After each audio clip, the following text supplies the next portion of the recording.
under the burning sun of the frontier desert, where the land stretched endlessly in every direction. A woman named Clara trudged through the heat with a cracked water jug pressed close to her chest. The wind carried sand like knives, biting her face and filling the air with a dull roar. She had been walking for hours, searching for her lost mare, when she spotted a motionless figure half buried near a ridge of dry brush. For a heartbeat, she thought it was just another traveler lost to the desert's cruelty. But then the faint rise of a chest broke the stillness. It was a man. He was young, broad-shouldered, his skin bronze and burned by the sun. His dark hair was long, braided in the way of the Apache, and there was blood dried along his ribs. A bullet wound.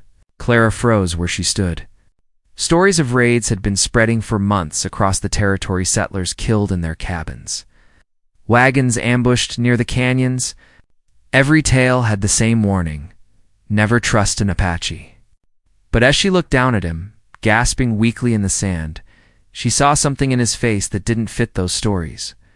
He wasn't a raider or a threat at that moment. He was just a man dying of thirst. Clara knelt beside him. Her hands trembled as she uncorked her jug. Inside, there was barely a mouthful left.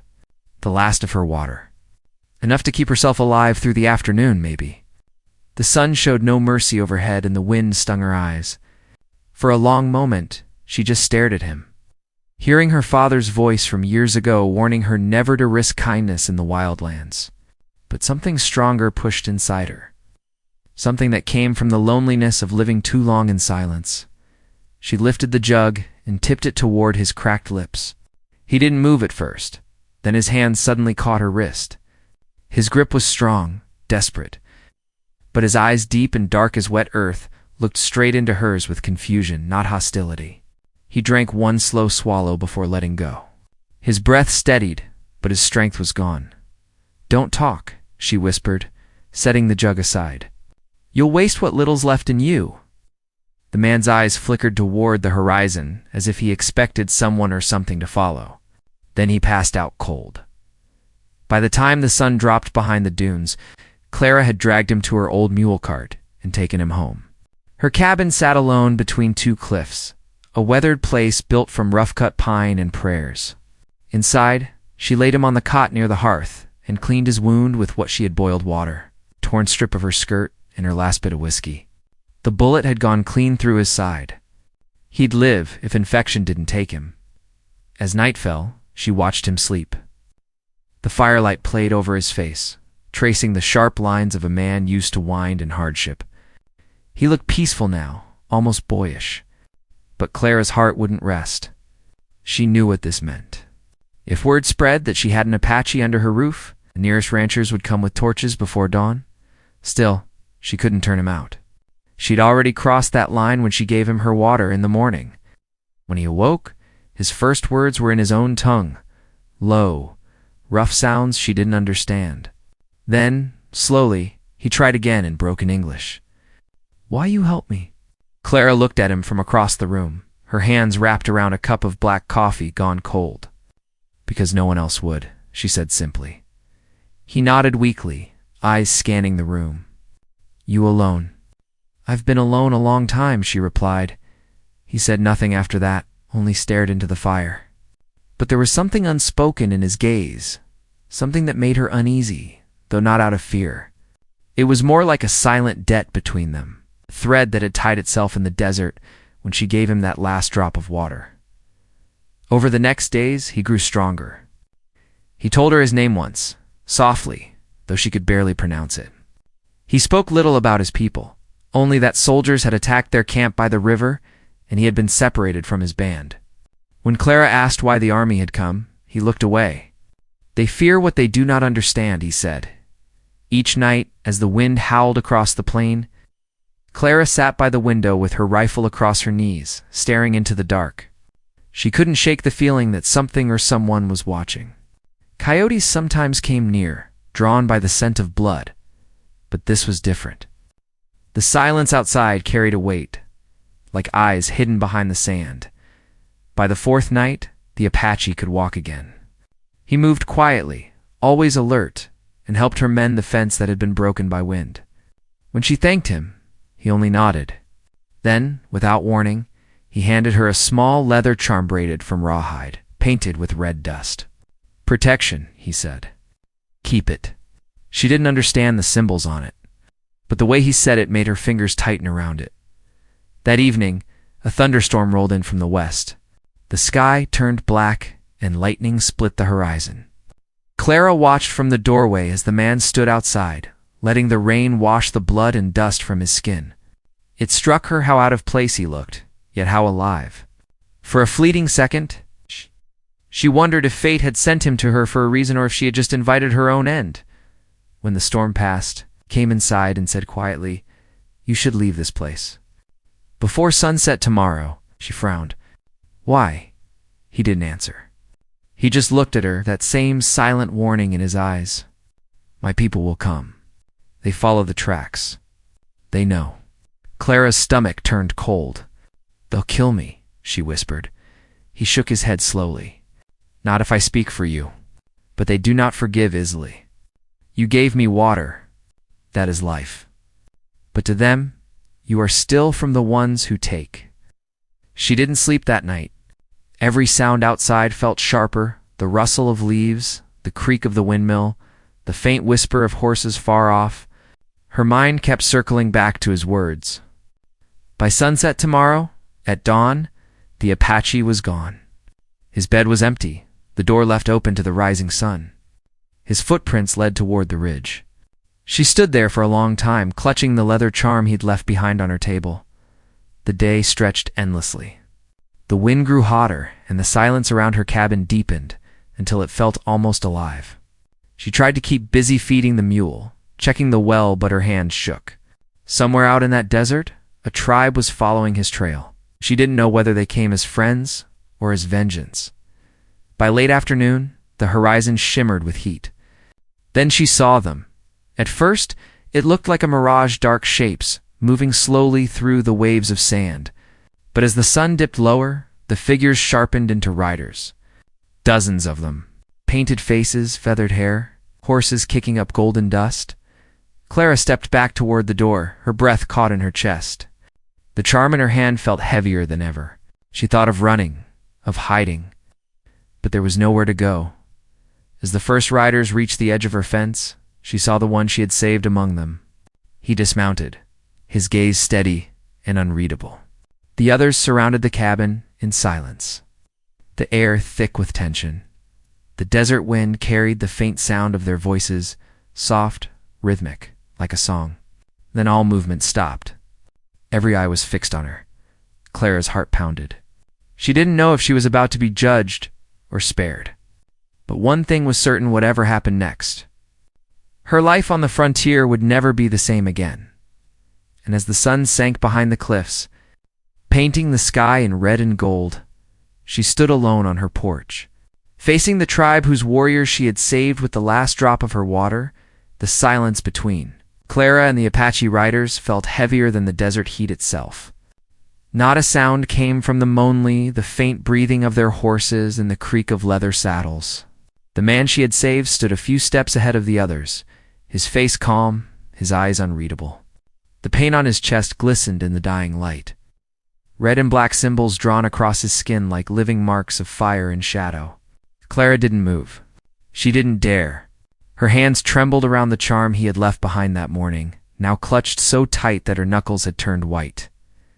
When he finally spoke, his voice was quiet but carried through the still air. "You are safe for now," he said, "but they do not understand why you helped me. They think you have reason." "I had no reason," she answered, her throat dry. "You were dying. I just couldn't let someone die like that." The riders murmured among themselves, their eyes fixed on her as if she were some strange creature they couldn't decide whether to fear or forgive. Then an older man stepped forward from the group, his hair silver but his posture strong. His face was lined, but his eyes burned with the authority of a leader. He spoke in their language, low and sharp. The man Clara had saved responded quickly, his tone respectful but firm. She couldn't understand a single word, yet every sound felt like it could decide her fate. After a few tense moments, the older man raised a hand, silencing the others. Then he pointed toward her cabin. He says, the wounded Apache translated slowly, "You must tell the truth. They want to know if you sent word to the soldiers." Clara's heart raced. "No," she said, shaking her head. "No one knows you're here. I live alone. I don't even ride to town anymore." The older man studied her face for a long moment, then said something again in his own tongue. The Apache turned to her, his tone softer now. "He says he believes you. But trust is not easily given. They will stay near tonight to see if your words are true." She swallowed hard, her eyes darting toward the horizon. "Stay near?" She repeated, "They will make camp close. If you bring soldiers, they will know before sunrise." He motioned toward the fire pit beside the cabin, as if the matter were settled. Then he and several others began to unpack small bundles from their horses' skins, bows, pieces of dried meat. The rest rode off into the shadows, their silhouettes vanishing behind the rocks. Clara could only stand there, her breath shallow, her mind spinning. The Apache she had saved turned to her one last time. "You should not be afraid," he said quietly. "They do not come to harm you." "Then why do I feel like they might?" she whispered. He didn't answer. He only looked at her for a moment longer before walking away toward the campfire they built a few yards from her porch. That night, Clara couldn't sleep. She sat near the window again, rifle resting across her knees, though she doubted it would do her any good. Outside, she could see the faint glow of the Apache fire. Their voices rose and fell in song, strange and haunting, echoing softly across the valley. Every now and then, the man she had saved glanced toward her cabin. Once their eyes met through the window, and for a heartbeat, she forgot to breathe in the morning. The sun rose, pale and tired, the sky dusted with gold. Clara stepped outside cautiously, her bare feet brushing against the cool sand. The Apache camp was still there, but quieter now. Some of the riders had gone, and only a few remained near the coals of their fire. The older man was gone too. The one she had saved, whose name she still couldn't say right, was sitting by a small rock, mending a leather strap. She hesitated before walking over. "Do they still not trust me?" she asked. He looked up. "Trust is not a word we use easily, but they will not harm you," she nodded, unsure whether to feel comforted or not. "What happens now?" He paused, his hands still. "They will go back to the mountains soon. But before they leave, the chief must decide what your act means. You gave water to one of us. To them, that is a bond. It means you carry a piece of his life now. You are part of the story. Part of your story," she asked, frowning. He nodded slowly. "And stories have weight." She wanted to ask more, but his tone made her stop. There was something sacred in the way he said it. She could tell it wasn't something meant to be explained to outsiders. Instead, she just stood there, watching him tie the last knot in the strap. His movements quiet and sure. The days that followed blurred together. The tribe stayed near, though never too close. They hunted in the hills, gathered water from the stream beyond the ridge, and moved with a kind of silent discipline that both fascinated and unsettled her. Clara learned to listen for their presence, the faint thud of hooves. The echo of their songs carried on the wind. At night, when the fire burned low in her cabin, she thought about the strange path her life had taken. Once she'd been the daughter of a small-town preacher, raised on hymns and hard work. Then the drought came, and the fever took her husband. After that, there was only her and this lonely stretch of land. She had learned to live with the silence, but not the emptiness. Perhaps that was why she had stopped in the desert that day. Why she had given her last drop of water to a dying man. Still, fear never left her. Each time she looked toward the Apache camp, she wondered if tomorrow would bring trouble. The settlers in town were already nervous, quick to anger, quick to point fingers. If they ever found out who she was sheltering, it wouldn't hesitate to burn her out. One afternoon, while she was fetching water from the well, she noticed movement near the horizon. A dust trail, faint but growing. Her stomach tightened. She shaded her eyes and squinted. It wasn't Apache riders this time. It was a wagon, followed by 3 men on horseback. Neighbor's daughter heart pounded. She ran back to the cabin, where the Apache was chopping wood behind the shed. "You have to hide," she whispered urgently. "They're coming. They can't see you here." He looked toward the road, his jaw tightening. "They are not friends?" "They're not enemies either," she said, "but they will be if they find you here." He nodded once and vanished behind the cabin, moving like a shadow into the brush. Moments later, the wagon rolled up, dust swirling around the wheels. "Morning, Clara," one of the men called out. It was Tom Braddock, the blacksmith from town, his hat pulled low and his rifle resting across his lap. "We were out checking the creek trail. Heard some talk about Indians moving through these parts. You seen anything?" Clara forced a smile. "No, can't say I have. Just the usual wind and dust." The men exchanged uneasy glances. "Be careful," Tom said. "They've been spotted near the ridge. Couple ranchers claim their cattle went missing. If you see any of them, send word to the fort." "I will," she said quickly, her voice steady, even though her heart was hammering. They stayed a few minutes longer, talking about weather and fences, then turned their wagon back toward town. When they disappeared over the rise, she finally let out the breath she'd been holding. The Apache stepped out from behind the rocks, silent as ever. "They don't know," she said softly. He studied her for a moment. "You lie to protect me?" "Why?" "Because you would have done the same," she said. He shook his head slightly. "Not all would." There was no pride in his voice, only a quiet sadness that seemed to come from somewhere deep inside him. She wanted to ask what he meant, but he turned away before she could. That night the tribe's fires burned brighter. She could see more riders, now men, women, even children. It wasn't just a hunting band anymore. It was the whole tribe. The older chief had returned. The air carried tension, the kind that precedes a storm. Clara stayed by her window again.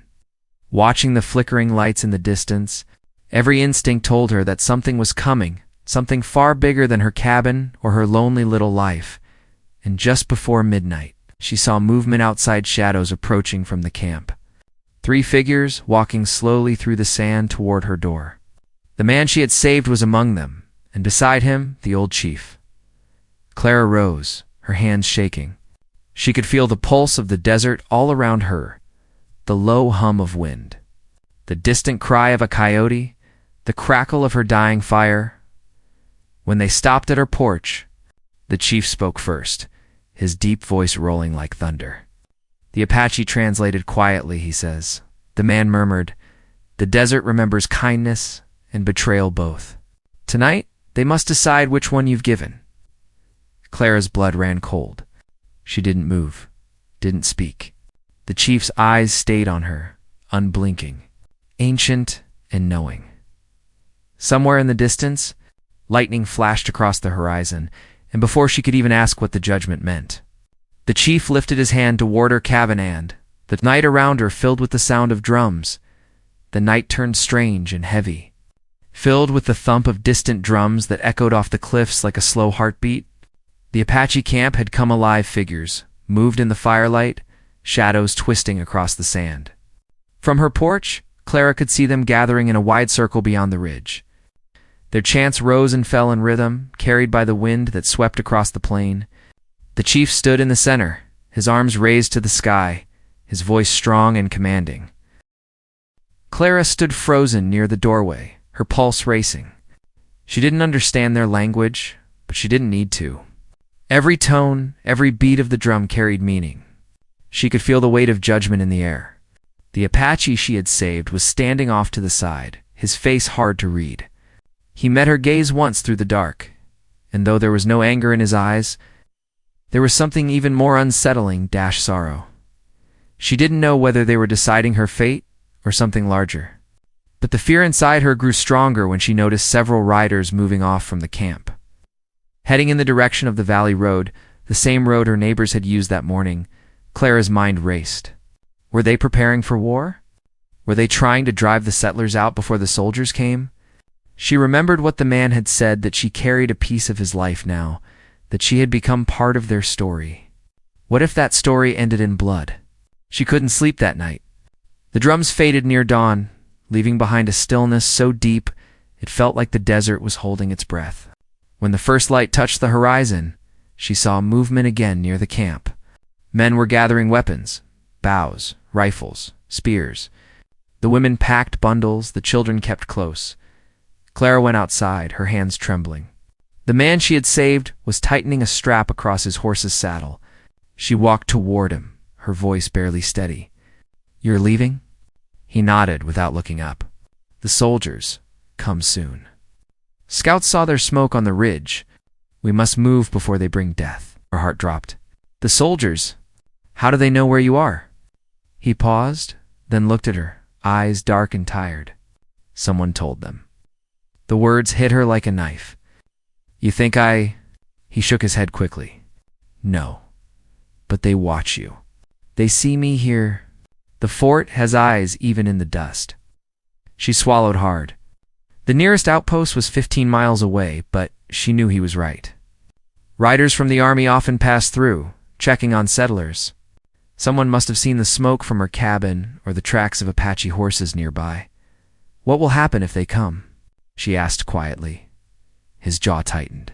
"If they find us, there will be blood. They will not listen to words. They will call it victory if they burn us all." Clara looked toward the horizon, where the morning light shimmered against the sand. "And what about me?" He studied her for a moment, then said softly, "If you stay, they will not see you as one of them. But they will not believe you either. You are between two worlds now." The words sank into her like stones. Between two worlds. Neither side would trust her. Neither would spare her if war broke out. She watched as he mounted his horse, his movements silent and sure. Before he rode away, he leaned down and handed her something wrapped in leather. "Keep this safe," he said. "It is proof that your heart is true. If any of my people return, show them this." Then he was gone, riding into the rising sun with the rest of his tribe. The valley soon swallowed them, leaving only dust and silence. By noon, the sound of drums was replaced by the faint echo of hoofbeats from the opposite ridge. Clara stood on her porch, staring at the approaching figures, soldiers in tan coats, rifles glinting, flags tied to their saddles. She counted at least 12. Her stomach twisted as their leader, a tall man with a clean-shaven face and a sharp voice, called out to her. "Ma'am," he said, tipping his hat as he stopped near her fence. "Lieutenant Mason, us cavalry. We're tracking a band of Apaches believed to have been moving through this area. You seen any sign of them?" Clara forced herself to stay calm. "No," she said. "I've been here alone. Haven't seen anyone for days." The lieutenant studied her with narrow eyes. "Funny," he said. "We found tracks not a mile north of here. Fresh ones. You sure you haven't been hiding something?" Her pulse pounded. "I told you the truth." He nodded slowly, but his gaze drifted toward the cabin, scanning the area. "Mind if we take a look around?" She wanted to say no, but fear locked her tongue. He didn't wait for her answer anyway. 2 soldiers dismounted and walked around the side of the cabin. Another kicked at the dirt near her well, looking for prints. Mason turned back to her. "You live alone out here?" "Yes," she said quickly. "My husband died 2 years ago. I keep to myself." His expression softened slightly, though his tone stayed sharp. "Then you ought to pack up and move closer to town. It's not safe this far out, not with hostiles running loose." Clara nodded, her heart still racing. "I'll think about it." The soldiers didn't find anything, at least nothing they could use. After a few tense minutes, Mason tipped his hat again. "If you see anything, send word to Fort Dalton. And stay indoors after dark." When they finally rode away, Clara felt her knees give out. She sank onto the porch steps, her breath shaking. The dust from their horses hung in the air long after they were gone, but she knew this wasn't over. The army would keep hunting. The Apache would keep running. And she was trapped in the middle, caught between loyalty and survival. That night, the wind picked up again. It howled across the plains, rattling the shutters and filling the air with the scent of rain. Clara sat by the fire, the leather-wrapped bundle still on the table. She finally unwrapped it. Inside was a small piece of carved bone, painted with symbols she didn't understand, tied to a strand of black hair. It looked old, something sacred. She held it in her palm, feeling its strange weight. A memory flashed in her mind. The way the Apache man had looked back at her before leaving. The sadness in his eyes, the warning in his voice. You are between two worlds now. As she sat there, she realized how true those words had become. If she warned the army, more blood would spill. If she stayed silent, settlers might come after her next. The next morning brought gray skies and the sound of hoofs again, but this time were lighter, faster. A single rider appeared from the east, his horse lathered with sweat. Clara recognized the long braids even before he dismounted. It was him. He strode toward her, breathing hard. They are coming, he said. Your soldiers? They found our trail. The chief says we must move through the canyon tonight. She stared at him, torn between fear and disbelief. You came back here? You shouldn't have. If they find you, he shook his head. I came for something else. The chief wants to speak to you. Me.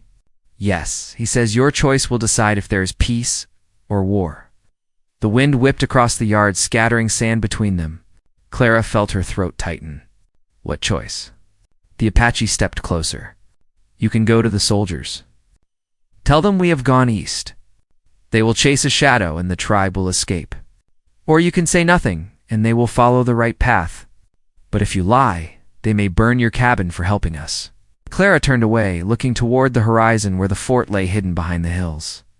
The choice felt impossible. If she helped the tribe, the soldiers would call her a traitor.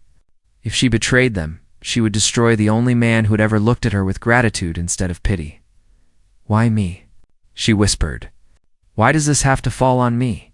He looked at her with quiet certainty. Because you gave life when the desert only takes. The chief says the desert listens to hearts like yours. His words left her trembling. Before she could answer, thunder rolled in the distance. He mounted his horse again and said softly, At sunset, decide. Then he rode off into the storm. Vanishing into the gray horizon, Clara stood alone.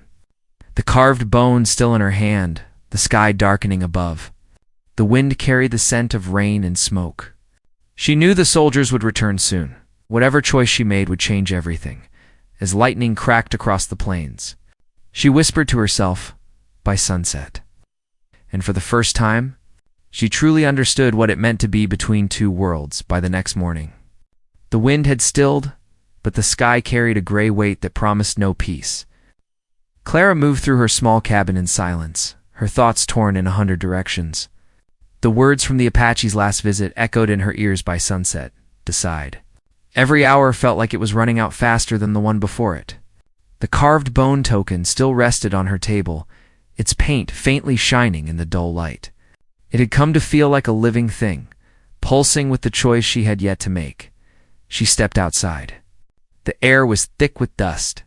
From the far edge of the desert, she could see smoke rising faintly, a straight gray pillar twisting upward. It wasn't from her chimney. It was too distant, too deliberate. Soldiers. They were closer than she thought. Her mule kicked nervously in its pen. Birds had gone quiet. Every sound in the desert carried more meaning than words. Clara looked toward the canyon ridge where she'd last seen the Apache rider disappear. Somewhere beyond those cliffs, the tribe was moving tired, hunted, desperate. She could almost imagine them glancing back toward her cabin, waiting to see if the woman who gave water to one of their own would keep her heart or her fear. She went inside and pulled. Her old rifle from above the hearth? Her father's rifle. She hadn't fired it in months, maybe longer, but the weight of it steadied her hands for the first time that morning. She loaded it, not out of courage, but because the desert didn't forgive anyone unprepared. A few hours later, the first sound reached her, a faint metallic clatter, like spurs striking rock. She stepped to the window and saw the flash of blue coats moving between the sagebrush. The soldiers were back, and this time there were more of them. She counted 14. Lieutenant Mason led them, his horse kicking up dust. He looked determined, harsher than before. When they reached her fence, he raised a hand to stop the column. "Mrs. Harlan," he called out. "We need a word." Clara stepped out slowly, keeping her rifle lowered, but visible. You found them, didn't you? She asked. Mason dismounted, boots sinking into the dry earth. Not yet, he said, but we're close. Scouts say the trail splits near your canyon. They must have passed through here last night. If you've seen anything, now's the time to tell me. She hesitated. The silence between them was sharp enough to cut through bone. She wanted to speak, to tell him the tribe had gone east, but her throat closed up. Her eyes flicked to the horizon. The canyon walls stood like broken teeth, hiding more than rock. I haven't seen anyone, she said. Only dust and wind. Mason's expression hardened. Ma'am, I've been a soldier long enough to know when someone's lying. If you're harboring them, you'll be charged as a collaborator. You know what that means? Clara met his stare. I'm not harboring anyone. He studied her for a long moment, then signaled to two men. Search the place. She didn't move. The soldiers pushed past her, opening the cabin door, overturning her table, scattering her few belongings. She stood outside, fists clenched, trying to breathe through the panic rising in her chest. When they came out again, one of them held the leather wrapping that had covered the bone token. Sir, the soldier called. You should see this. Mason took it, unwrapping the object. His eyes narrowed at the sight of the carved symbols. You want to explain what this is? Clara's heart pounded so hard she could hear it in her ears. It was given to me, she said. By who? A traveler I helped. He turned the piece in his hand. This isn't from any traveler, ma'am. This is Apache marking. You sure you want to stand by that story? She swallowed hard, every word tasting like dust. I helped him because he was dying. That's all. Mason stared at her, then let out a low breath. You've made a mistake. The Apaches don't repay kindness with peace. They're killers. You think saving one of them will make you special? It just makes you useful. She said nothing. There was no use arguing with a man who had already decided the truth. He pocketed the bone charm and turned to his men. We ride at sunset. The canyon's the only pass they can use. We'll box them in before nightfall. When they rode away, the dust from their horses hung in the air like smoke from a fire. Clara stood on the porch, her knees weak. She felt hollow, caught between dread and guilt. The soldiers were heading straight toward the tribe, toward the Apache she had saved. As the afternoon burned on, the wind began to shift. Clouds gathered on the western horizon, thick, dark, heavy with storm. The kind of storm that could turn the desert floor into a sea of mud and fire. Clara knew that by the time the soldiers reached the canyon, the rain would be upon them. She couldn't stay still. The thought of what would happen gnawed at her until she grabbed her rifle, tied a kerchief around her neck, and saddled the mule. The decision had already been made somewhere deep inside her. Couldn't let them be. Slaughtered, the trail to the canyon was rough, twisting through jagged stone and dry riverbeds. Every gust of wind threw sand against her face, and the sky darkened faster than she expected. The first drops of rain came as she reached the ridge overlooking the canyon floor. Below her stretched the wild heart of the desert tracks, shadows and movement. She saw them. The Apache tribe, maybe 50 strong, making their way through the narrow gorge. Leading their horses single file, children clinging to their mothers. And beyond them, far in the distance, came the soldiers. Her pulse hammered in her throat. She knew she was too far to shout, too far to stop either side. The storm thickened, lightning splitting the sky. She dismounted and began waving a piece of white cloth, desperate to be seen. The wind tore at it, the rain blinding her eyes. Below, a single rider broke from the Apache line. It was him. The warrior she had saved. He looked up, saw her, and turned his horse sharply. Clara shouted against the wind, pointing toward the west. They're coming. He understood. Even from that distance, she saw it in the way he turned his horse, racing back toward the others. The tribe began to move faster, scattering into the rocks, vanishing like smoke between the cliffs. But it wasn't fast enough. Gunfire cracked from the ridge opposite her, sharp and echoing. Mason's men had already arrived. The first shots hit the rocks, sending shards flying. Horses screamed, children cried, and the thunder rolled louder. Clara's breath caught in her chest. She wanted to run down there to make it stop, but her body wouldn't move. She watched helplessly as chaos took hold, the soldiers advancing, the tribe scattering, lightning turning the sky white. Then she saw Mason, his rifle raised, aiming at the Apache who was trying to shield the others. The same man she had given her last drop of water to.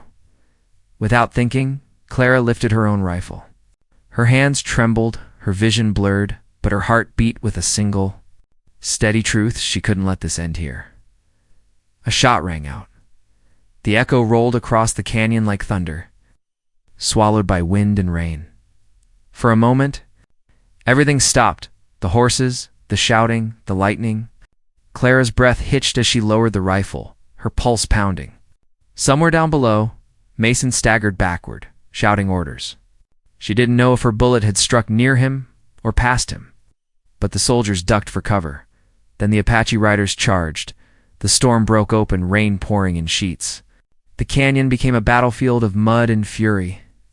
Clara stood frozen at the ridge, watching as both sides clashed in flashes of fire and lightning. Her rifle slipped from her hands. She could no longer tell who was winning, who was dying. The rain blurred the world into gray and gold and shadow.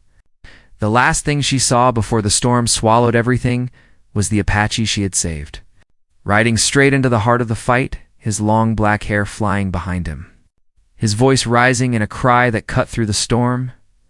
And in that moment, Clara knew whatever happened next, there would be no turning back. The desert would remember this night. It would remember her. And by sunrise, the story she had stumbled into would reach its breaking point. The rain kept falling long after the last gunshot faded into silence. The storm turned the canyon into a river of mud and red water, washing away tracks, blood, and the echoes of men's cries. Clara stood at the ridge, soaked and shaking, her rifle lying forgotten beside her. The world below was a blur of smoke and rain. She couldn't tell who had survived, only that the wind carried no more gunfire. Lightning flickered across the cliffs, revealing motionless figures scattered among the rocks, men and horses both. The air smelled of wet earth, smoke, and sorrow. Her body moved before her mind did. She stumbled down the ridge, slipping in the mud, clutching her skirts as she made her way toward the canyon floor. Each step felt heavier than the last. When she reached the bottom, the sound of rain softened into a dull hiss. Her boots sank into the wet sand. The soldiers were going, at least those who could still ride. The rest lay where they'd fallen. Mason's men had taken what they could and retreated toward the fort, leaving behind a broken field of silence. The Apache were there too, scattered in the shadows, gathering their wounded. Some stared at her as she approached, but none lifted a weapon. The storm had washed away the lines between enemy and ally. Everyone who still breathed was just trying to hold on. Clara searched the faces, her heart pounding with dread, until she saw him, the one she had saved, the man who had ridden back into danger. He was sitting by the rocks, blood darkening his shoulder, rain running down his face. He looked up at her as she knelt beside him. "You shouldn't have come," he said quietly, his voice weak but steady. "You said by sunset I should decide," she answered. "I decided," he gave a faint smile, one that didn't reach his eyes. "You chose both sides. That is the hardest path." Clara tore a strip of cloth from her sleeve and pressed it against the wound in his arm. He didn't flinch. The rain mixed with the blood, turning everything into streaks of crimson and gray. "You're losing too much," she said. "You need rest. You need to go back with your people." "They will go," he whispered. "The chief is dead. The tribe will return to the mountains before the soldiers come again. There is no war left to fight here." Her throat tightened. She didn't know what to say. The canyon around them looked endless, and the sound of the storm seemed to fade into the distance. She wrapped the cloth tighter around his wound, her hands trembling. He watched her quietly for a long moment. "You saved me twice," he said finally. "Once with water, and now with truth." Clara met his gaze, her voice barely a whisper. "I didn't save anyone. I only tried to stop the killing." "Sometimes that is the same thing," he said. The rain began to ease, turning into a light drizzle. Around them, the Apache gathered their horses and the bodies of their fallen. There was no triumph, only silence and exhaustion. Clara helped him to his feet. He leaned on her shoulder, his breath ragged but steady. Together, they made their way toward the mouth of the canyon, where the land opened back into the wide desert. When they reached the ridge, he stopped and turned to look back. The storm clouds were breaking apart, and the setting sun bled through them, casting the canyon in red and gold light. "The land remembers everything," he said softly. "Every kindness, every betrayal. It will remember this day too." Clara looked out across the horizon. The soldiers would return soon, and when they did, they'd find her here alone. There would be questions, and maybe worse. But she no longer felt afraid. She had seen too much to fear anything smaller than the truth. "What will you do now?" she asked. He lifted his eyes toward the mountains far to the north, their peaks hidden behind mist. "Go home," he said. "Find what is left of my people. And if they find you again—" He gave a small, tired smile. "Then the desert will decide what happens next." She reached into her pocket and pulled out the carved bone he had given her. The rain had washed the red paint to a softer hue, but the markings still shone faintly. She held it out to him. "This belongs with you." He looked at it for a moment, then shook his head. "No, you keep it. It belongs to the one who carries both sides. The one who listens." "Gosh," she wanted to argue, but something in his tone made her stop. She closed her fingers around the charm, feeling its warmth against her skin. They stood there for a long time, the silence between them filled with the quiet hum of wind and water. Finally, he mounted his horse, wincing as he pulled himself into the saddle. Before turning away, he looked at her one last time. "When the sun sets tomorrow, look to the ridge. You will see smoke rising. That will be our goodbye." Then he rode off, the sound of his horse fading into the open land until it was swallowed by the wind. Clara stayed there long after he was gone. The sun dipped lower, painting the desert in soft orange light. For the first time in years, she felt the stillness, not as loneliness, but as peace. The storm had washed everything clean: the earth, the air, maybe even her soul. When she finally returned to her cabin, the place felt different. The overturned table, the mud tracks, the broken lamp hall seemed like remnants of another life. She set the rifle back above the hearth and placed the bone charm beside the fire. It seemed to glow faintly in the flicker of the flames. That night, she dreamed of water clear and endless, running through the desert like a ribbon of light. She saw faces in it, both Apache and settlers, all drinking from the same stream.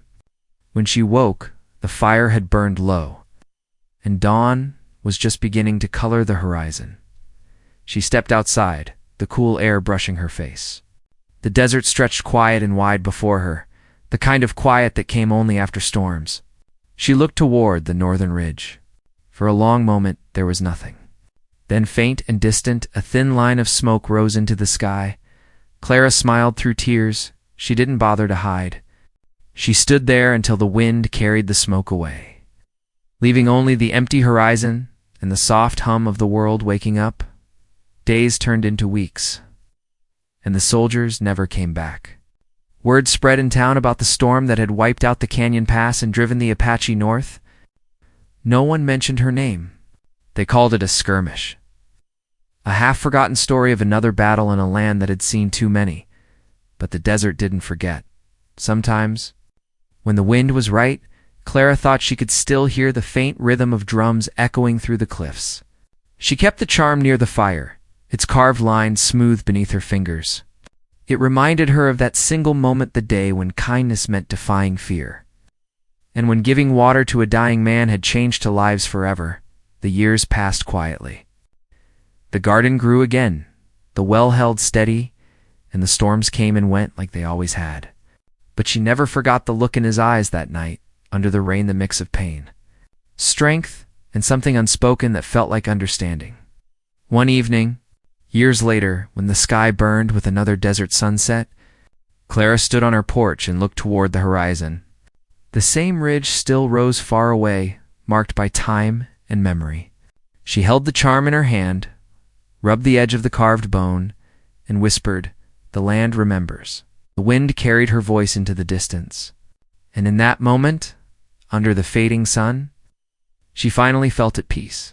Her story became part of the desert, itself a quiet tale of compassion that defied the rules of men in war. The settlers would never know it, and the soldiers would never understand it, but the desert did. It kept her secret the way it kept all things with silence, with sand, and with the steady beating heart of the earth that had seen everything and forgiven most. And when the last light faded from the sky, it was said that if a traveler passed by her cabin on a quiet evening, they might still see a faint line of smoke rising from the ridge, a reminder that kindness, even in the harshest land, never truly disappears.